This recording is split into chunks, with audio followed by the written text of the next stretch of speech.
2%.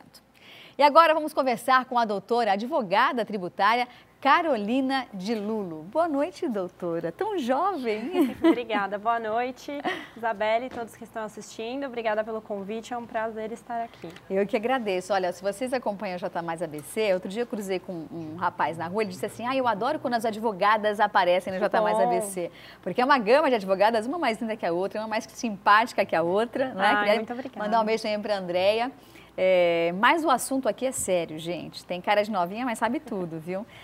É novinha, mas sabe tudo. Hoje o assunto é um assunto que a gente já conversou com o André, inclusive, né, no ano passado, se não me engano, que é sobre os contratos bancários, ou seja, que direito, ou melhor, até antes do direito eu vou começar fazendo uma pergunta para você. O que nós, consumidores ou correntistas, como a gente pode chamar, devemos ficar atentos no momento em que a gente assina um contrato com uma instituição financeira? Bom, o que é muito importante todos os consumidores terem em mente é que quando eles vão firmar o contrato com a instituição financeira, esse contrato ele é de adesão, ou seja, não há muita margem para negociação no momento em que ele precisa daquele empréstimo. Então, o que ele tem que ficar atento para depois poder haver uma revisão futura ou ainda pleitear os seus direitos. O primeiro ponto muito importante é que ele observe se a taxa de juros que foi utilizada no contrato dele equivale à taxa de mercado apresentada pelo Banco Central. Então, ele entra lá no site do Banco Central, acessa as taxas de juros e compara. Se a instituição dele está passando uma taxa de juros superior àquela que consta no Banco Central, ele está diante de uma ilegalidade.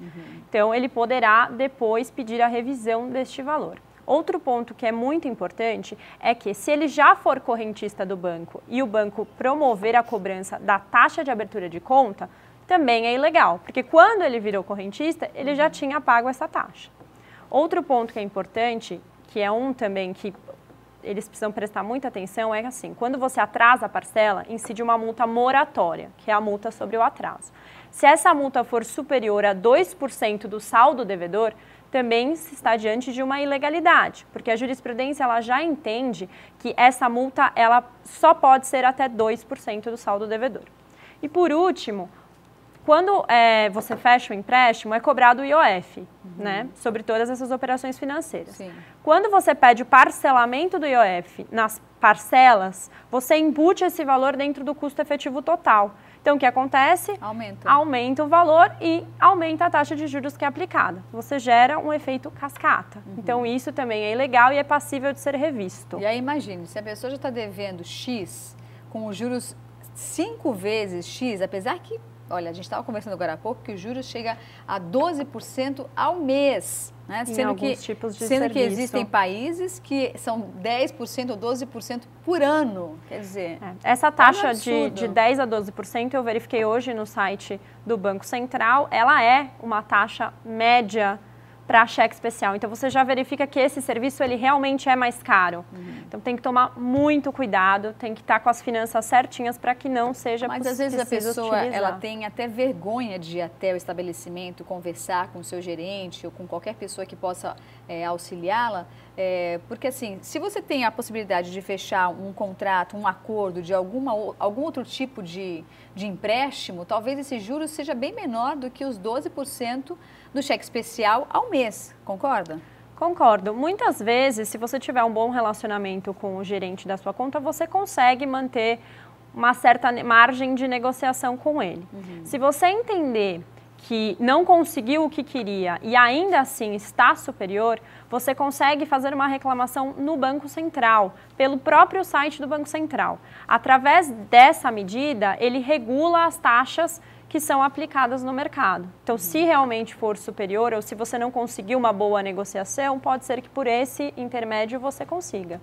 Na sua opinião, você acha que hoje em dia, você colocou alguns pontos no começo, né, do que nós devemos prestar atenção na hora de fechar um contrato. Você acha que as empresas, essas instituições financeiras, elas têm feito o contrário daquilo que, quando o correntista chega para assinar, acontece ou não? Você acha que o que está escrito é o que realmente acontece? Na verdade, o que a gente tem verificado no escritório, quando os nossos clientes chegam com contratos, é que muitas vezes foram pactuadas taxas de juros que, quando capitalizadas, superam o valor que foi acordado no início do contrato.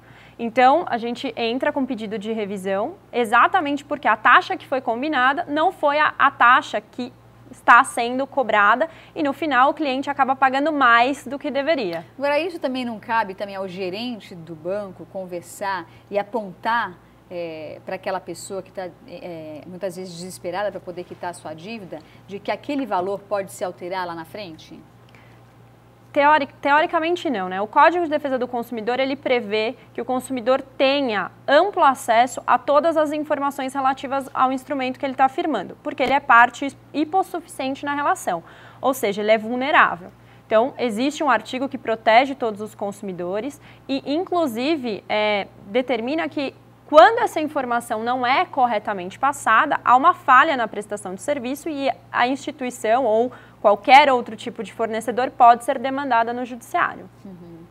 Em relação ao cartão de crédito, porque também faz parte da conta bancária, né? E hoje em dia, aliás, faz tempo já, você pode parcelar, né, o seu cartão de crédito, ou seja, você pode pagar uma parcela mínima daquele montante. Mas às vezes existe um juros incluso que aquele pequeno montante se torna quase que sua conta inteira devedora. Não é? Como agir de forma correta com o banco para que essa pessoa quite a sua dívida e também não ser prejudicada por essa instituição? O primeiro passo seria verificar o contrato para ter acesso ao que foi contratado ou que foi pactuado. Se os juros que são cobrados na hora do parcelamento forem abusivos, que é a maioria dos casos, esse consumidor ele deverá procurar o auxílio de um advogado ou ainda do PROCON, para fazer uma reclamação formal e pedir a revisão daquilo que está sendo cobrado a maior. Infelizmente, essa é a forma que o consumidor tem de se proteger. Olha, uma outra coisa também que acontece, né? Uma pergunta, se você é correntista e vai abrir uma nova conta, né? Vamos imaginar que você tem uma conta já naquele banco, você vai abrir uma outra conta. Vamos imaginar que você é pessoa física, você vai abrir uma pessoa jurídica, no mesmo banco, na mesma instituição. E aí eles cobram uma taxa de abertura de conta. Isso é legal? Quando você faz o contato com o banco, é lícita a cobrança de uma taxa para você conseguir fazer a abertura daquela conta, porque é um serviço que o banco presta para o consumidor. Até aí, ok. Até aí, ok. O grande problema é que, quando você vai firmar um empréstimo, o banco embute essa taxa no custo efetivo total do seu contrato. Então, você pagou quando abriu a conta e pagou novamente quando pediu o empréstimo. Isso também é ilegal. Além de refletir no valor da parcela, se você optar por fazer o pagamento parcelado, você já pagou no começo. Então, você está aí diante de uma repetição de pagamento, que também causa desvantagem para o consumidor. Entendi. Vamos falar um pouco do valor do IOF. Vamos explicar para quem está nos assistindo o que é esse IOF, o que significa o IOF. O IOF, ele é um imposto que incide sobre as operações financeiras. Então, toda vez que você vai firmar qualquer tipo de contrato bancário, seja ele um contrato de empréstimo, uma CCB, que seria uma cédula de crédito bancário, o banco tem a obrigação na verdade, ele não deveria cobrar do consumidor, mas já que ele embute isso no valor do contrato, ele tem que repassar para quem de direito, que não é o banco. Esse valor ele é um imposto, ele é um tributo. E ele é devido nessas operações financeiras. Muito bem. Um outro detalhe também importante que vale a gente frisar é a questão de você não poder pagar. Tem pessoas que se endividam e aí chegam no banco e dizem, olha, eu quero pagar, mas eu não tenho dinheiro para pagar. E aí, como fazer isso? Nesses casos, o que a gente aconselha é a busca de um profissional que vai fazer a análise do seu contrato, porque às vezes você pode estar diante de uma situação de já ter quitado o seu contrato e não saber. Porque você já pagou tantos juros em cima daquilo que, na verdade, você já acabou de pagar o seu contrato. Ou, às vezes, você está pagando parcelas acima daquilo que foram pactuadas. Então, por exemplo, você fechou uma taxa de juros de 12% ao ano. Se esse valor capitalizado for superior a essa taxa, você está sendo onerado. Pode ser um dos motivos com que você não está conseguindo arcar com essas parcelas. Então, o correto seria fazer a revisão para apontar aonde estão os erros e aonde estão as ilegalidades. Muito bem, doutora Carolina. Obrigada pela participação, viu? Pelas informações também super úteis a todos os telespectadores do J Mais ABC. Muito obrigada. Obrigada a vocês, foi um prazer estar aqui.